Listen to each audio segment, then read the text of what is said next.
Birmingham کی business community کی جانب سے سلسلہ نقشبندیہ اویسیہ کے شیخ امیر عبدالقدیر اعوان کے اعزاز میں ایک عشائی کا اہتمام کیا گیا۔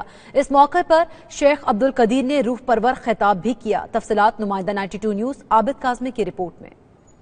کبھی نور بانٹتا تھا تیرا قافلہ جہاں میں، مگر آج تیرا مسلم ظلمت میں گر گیا ہے۔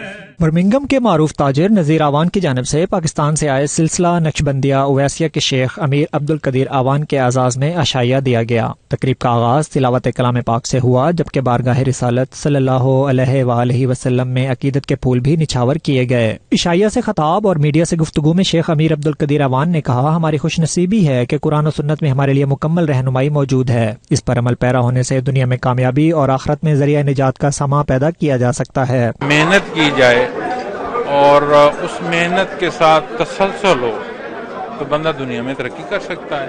اس موقع پر زاہد چودھری، نصرت اقبال، مظہر ملک اور محمد عرفان انور سمیت دیگر کمیونٹی رہنماؤں نے بھی شرکت کی۔ عشائیہ کے میزبان نذیر اعوان اور دیگر شرکاء کا کہنا تھا، ہمیں اپنے رویوں میں صبر اور برداشت لانا ہوگا اور ایک دوسرے کے احترام کو یقینی بنانا ہوگا۔ یہ دنیا میں ہم کس لیے آئے ہیں؟ ایک جو اسلام ہمیں کیا کہتا ہے کہ ہمارا جو کام ہے کس مقصد کے لیے ہے، اور اگر اس مقصد کے بنیاد پہ ہم یہ اپنی زندگی گزاریں گے تو اس میں ہمیں یہاں پہ بھی سکسیس ملے گی اور آخرت میں بھی انشاءاللہ سکسیس ملے گی۔ آخر میں ملک کی سلامتی اور دہشت گردی سے نجات کے لیے خصوصی دعائیں کی گئیں۔ عابد کاظمی، 92 نیوز، برمنگھم۔